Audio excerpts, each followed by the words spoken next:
Okay ಸ್ನೇಹಿತರೆ, ಕರ್ನಾಟಕ ಜ್ಞಾನ ವಿಜ್ಞಾನ ಸಮಿತಿ ಅನ್ನೋ ಒಂದು ಯೂಟ್ಯೂಬ್ ಚಾನಲ್ ರನ್ ಆಗ್ತಾ ಇದೆ. ಅದು ತುಂಬ ರೆಗ್ಯುಲರ್ ಆಗಿಲ್ಲ. ಸಮಯ ಸಂದರ್ಭ ಇಶ್ಯೂಸ್ ಬಂದಾಗ ನಾವು ಮಾತನಾಡ್ತಾ ಇರ್ತೀವಿ. ಇವತ್ತೊಂದು ಇಶ್ಯೂವನ್ನು ನಾನು ಗಮನಿಸಿದೆ, ಒಂದು ವಿಡಿಯೋ ನೋಡಿದೆ. ಒಬ್ಬರು ರಾಜೂಟೇಶ್ವರ ಸ್ವಾಮೀಜಿ ಅನ್ನೋರು ಲೋಕ ಕಲ್ಯಾಣಕ್ಕಾಗಿ 33 ದಿನ ಅನ್ನ ನೀರು ಏನು ಸೇವಿಸದೇನೆ ಇದ್ದು ಈಗ ಸಮಾಧಿಯಿಂದ ಹೊರಗಡೆ ಬಂದಿದ್ದಾರೆ. ಅವ್ರನ್ನ ಪೊಲೀಸ್ ಪ್ರೊಟೆಕ್ಷನ್ನಲ್ಲಿ ಮತ್ತು ಭಕ್ತರೆಲ್ಲ ಅವ್ರನ್ನ ಆಚೆ ಕರ್ಕೊಂಡು ಬರ್ತಿದ್ದಾರೆ. ಅವ್ರು ತುಂಬ ಖುಷಿಯಾಗಿದ್ದಾರೆ. ಅವರ ಆರೋಗ್ಯ ಚೆನ್ನಾಗಿಲ್ಲ ಅಂತ ಗೊತ್ತಾಗುತ್ತೆ. ಅವ್ರನ್ನ ಕರ್ಕೊಂಡು ಹೋಗ್ತಿದ್ದಾರೆ. ಬಹುಶಃ ಅವ್ರನ್ನೇ ಕರ್ಕೊಂಡೋಗಿ ಚಿಕಿತ್ಸೆ ಕೊಡಿಸಿ ಅದೆಲ್ಲ ಮಾಡ್ತಾರೆ. ಓಕೆ, ನನ್ನ ಪ್ರಶ್ನೆ ಏನು ಅಂತ ಅಂದರೆ, ಈಗ ಮಹಾತ್ಮ ಗಾಂಧೀಜಿ ಉಪವಾಸ ಮಾಡಿದ್ರೆ 21 ದಿನ ಬೇರೆ ಬೇರೆ ಇದಕ್ಕೆಲ್ಲ ಅವರು ಬ್ರಿಟಿಷರು ಇಲ್ಲಿಂದ ತೊಲಗಬೇಕು ಅನ್ನೋ ಇಶ್ಯೂ ಇಟ್ಕೊಂಡು, ಅಥವಾ ಉಪ್ಪಿನ ಮೇಲೆ ತೆರಿಗೆ ಹಾಕಬೇಡಿ ಅಂತ ಈ ಥರದ್ದು ಒಂದು ಟಾರ್ಗೆಟನ್ನು ಇಟ್ಕೊಂಡು ಉಪವಾಸವನ್ನು ಮಾಡಿದರು.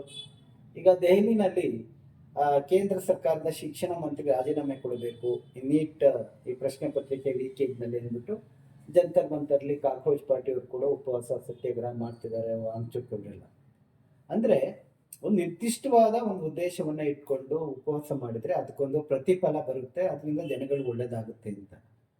ಇಲ್ಲಿ ಲೋಕ ಕಲ್ಯಾಣ ಅನ್ನೋದೊಂದು ಬ್ರಾಡ್ ಕ್ಯಾನ್ವಸ್. ಅದಕ್ಕೆ ನಮಗೆ ಅಷ್ಟು I am not so convinced. ಇದ್ರ ಬಗ್ಗೆ ನಮ್ಮ ಸದಸ್ಯರ ಜೊತೆ ಸಾರ್ವಜನಿಕರ ಜೊತೆ ಒಂದು ವಿಷಯ ಹಂಚ್ಕೊಳ್ಬೇಕು ಅಂತ ಅನಿಸ್ತು.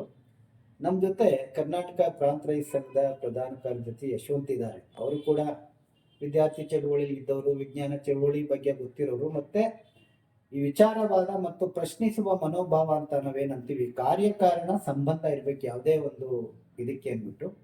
ಅದರಲ್ಲಿ ಅವರು ಬಹಳಷ್ಟು ವರ್ಷಗಳಿಂದ ಕ್ರಿಯಾಶೀಲರಾಗಿದ್ದಾರೆ. ಅವರ ಅಭಿಪ್ರಾಯ ಸ್ವಲ್ಪ ಕೇಳೋಣ ಅಂತ ನಾನು ಅವರಿಗೆ ರಿಕ್ವೆಸ್ಟ್ ಮಾಡ್ತೀನಿ. ಅದೇ ಈ ಸ್ವಾಮೀಜಿಗಳ ಸಂಖ್ಯೆ ಬಹಳ ದೊಡ್ಡ ಪ್ರಮಾಣದಲ್ಲಿ ಹೆಚ್ಚಳ ಆಗಿರೋದ್ರಿಂದ ಅವರು ಭಕ್ತಾದಿಗಳು ಹಂಚಿ ಹರಿದಿ ಹೋಗದಂತೆ ಹೆಚ್ಚಿನ ಭಕ್ತಾದಿಗಳನ್ನ ತನ್ನ ಅನುಯಾಯಿಗಳು ಮಾಡ್ಕೊಳ್ಳಿಕ್ಕೆ ಈ ರೀತಿ ಕೆಲವು ತಂತ್ರಗಳು ಮಾಡ್ತಾ ಇರ್ತಾರೆ ಅವರು.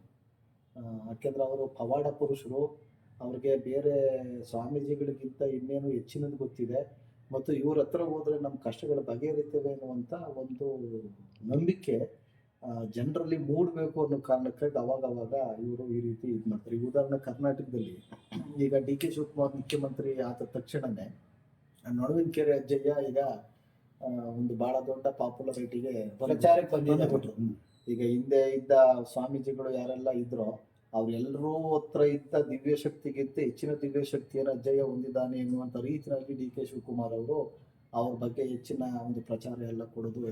ಅವ್ರನ್ನ ನಮ್ಮ ಬಿಡದಿ ರೈತ ಮಹಿಳೆಯರು ಕಾಣೋಕೆ ಹೋಗಿದ್ರು ಮೊನ್ನೆ ಅಜ್ಜಯ್ಯ ಸ್ವಾಮೀಜಿನ. ಯಾಕೆಂದ್ರೆ ಈ ನಮಗೆ ಬೆಂಬಲ ಕೊಡಿ, ಸಿದ್ದರಾಮಯ್ಯ ಹಿಂದೆ ಮುಖ್ಯಮಂತ್ರಿ ಆಗಿದ್ದಾಗ ಆ ರೈತರು ನನ್ನನ್ನು ಕೇಳ್ತಿದ್ದೇನಂದ್ರೆ ಸಾಹಿತಿಗಳನ್ನ ಕವಿಗಳನ್ನ ಕರ್ಸ್ಕೊಡಿ, ಯಾಕೆಂದ್ರೆ ಅವ್ರ ಲೇಖಕರು ಬಂದು ಹೇಳಿದ್ರೆ ಸಿದ್ದರಾಮಯ್ಯ ಏನಾದ್ರು ಮಾತು ಕೇಳ್ಬೋದು ಅಂತ. ಈಗ ಮುಖ್ಯಮಂತ್ರಿ ಪಟ್ಟಣದ ಯಶಸ್ವಿ ಅವ್ರು ಕೇಳ್ತಾ ಇದ್ರು.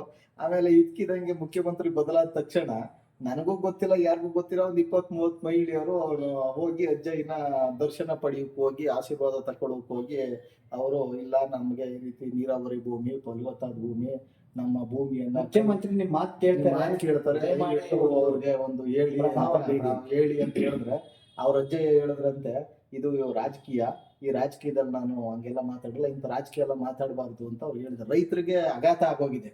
ಯಾಕಂದ್ರೆ ಅವರು ನಮ್ಮ ಭೂಮಿ ನಮ್ಗೆ ಉಳಿಬೇಕು ಅನ್ನೋದು ರಾಜಕೀಯ ಅಂತ ಅವ್ರಿಗೆ ಸ್ವಾಮೀಜಿ ಪಾಠ ಹೇಳ್ಕೊಟ್ಟಂಗ ಆಗಿದೆ. ಮುಖ್ಯಮಂತ್ರಿ ಇವ್ರ ಹೆಸರಿನಲ್ಲಿ ಪ್ರಮಾಣ ವಚನ ಸ್ವೀಕರಿಸಿದ ರಾಜಕೀಯ. ಆಮೇಲೆ ಅವರು ಕೊನೆಗೆ ಅವ್ರೇನೋ ಕಾಣಿಕೆ ಹಾಕ್ಬಿಟ್ಟು ಇದೇನೋ ಒಂದು ಕೇಳ್ಕೊಂಡ ಅಂತ ಹೋಗಿದ್ರಂತೆ. ಆಮೇಲೆ ಕಾಣಿಕೆ ಏನೋ ಹಾಕೋಕೆ ಅವ್ರ ಮನ್ಸು ಬರ್ದೇನೆ ಅವ್ರು ಬರೀ ಕೈ ಮುಗಿದು ಕಾಲು ನಮಸ್ಕಾರ ಮಾಡ್ಕೊಂಡು ಬಂದಿದ್ದಾರೆ.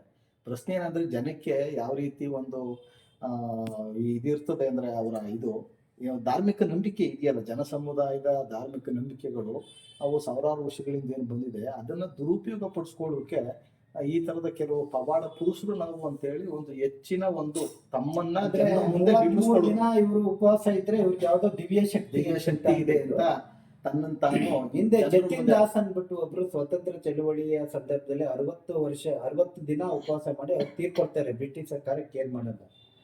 ಗಾಂಧೀಜಿ ಅನೇಕರು ದೊಡ್ಡ ಪ್ರಮಾಣದಲ್ಲಿ ಉಪವಾಸ ಸತ್ಯಾಗ್ರಹ ಮಾಡಿದ್ದಾರೆ ಮತ್ತು ಒಂದು ನಿರ್ದಿಷ್ಟವಾದ ಒಂದು ಉದ್ದೇಶವನ್ನ ಸ್ವಾಮಿಗಳನ್ನು ಮಾಡ್ಲಿ, ತೊಂದರೆ ಇಲ್ಲ.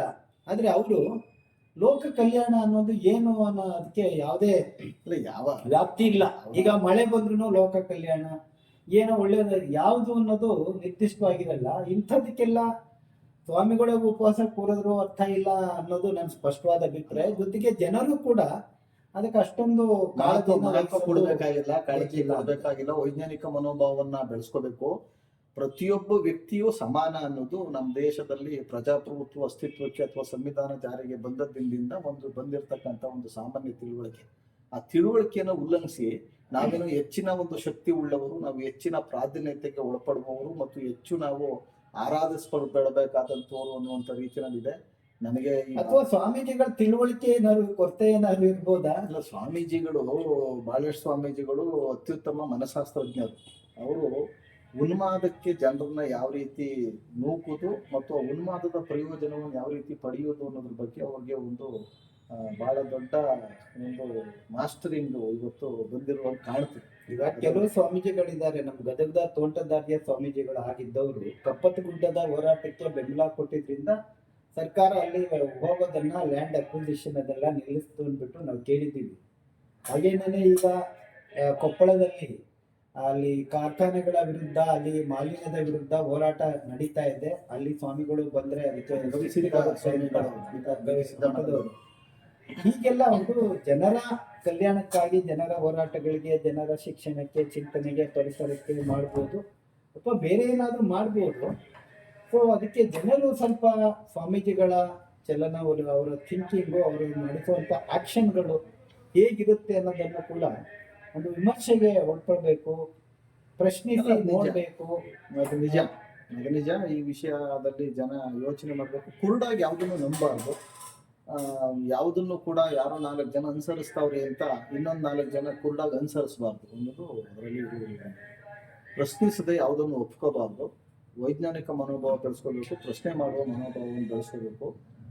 ಮತ್ತು ಈ ಸ್ವಾಮೀಜಿಗಳು ಇನ್ನೊಂದು ಅದರಲ್ಲಿ ಒಳ್ಳೆ ಕೆಲಸ ಮಾಡ್ತಾ ಇರೋರು ಇರ್ಬೋದು, ಅಥವಾ ಒಳ್ಳೆ ಕೆಲಸದ ಹೆಸರಿನಲ್ಲಿ ತಮ್ಮ ಪಟ್ಟಭದ್ರ ಹಿತಾಸಕ್ತಿಯನ್ನು ಸಾಧಿಸ್ಕೊಳ್ತಕ್ಕಂಥ ಒಂದು ಹುನ್ನಾರ ಇರೋಂಥವ್ರು ಇರ್ಬೋದು. ಹಿಂಗೆ ಅಂತಾನೆ ಹೇಳೋಕ್ಕಾಗಲ್ಲ. ಹಾಗಾಗಿ ಎಲ್ಲ ರೀತಿಯ ಸ್ವಾಮೀಜಿಗಳು ಇದ್ದಾರೆ. ಆದರೆ ಯಾವ ಮಠಗಳು ನಿರಂತರವಾಗಿ ಆಸ್ತಿ ಸಂಪತ್ತು ಮತ್ತು ಆದಾಯನ ಹೆಚ್ಚು ಮಾಡ್ಕೊಳ್ಳಿಕ್ಕೆ ಗಮನ ಕೊಡ್ತವೆ, ಅವಂತೂ ಒಳ್ಳೆ ಕೆಲಸ ಮಾಡೋದಕ್ಕೆ ಸಾಧ್ಯ ಇಲ್ಲ. ಓಕೆ, ಮತ್ತೊಮ್ಮೆ ಬೇರೆ ವಿಷಯದ ಬಗ್ಗೆ ನಾನು ಇನ್ನೊಮ್ಮೆ ಭೇಟಿ ಆಗೋಣ. ಧನ್ಯವಾದಗಳು, ನಮಸ್ಕಾರ. ನಮ್ಮ ಈ ಚಾನೆಲ್ಗೆ ಬೇರೆಯವರು ಕೂಡ ಬಂದು ತಮ್ಮ ವಿಚಾರಗಳನ್ನ ಹಂಚ್ಕೊಳ್ಬೋದು, ನಮ್ಮ ಜೊತೆ ಚರ್ಚೆ ಮಾಡ್ಬೋದು. ನಮಸ್ಕಾರ. ಎಷ್ಟು ದಿವಸ ಆಯ್ತು?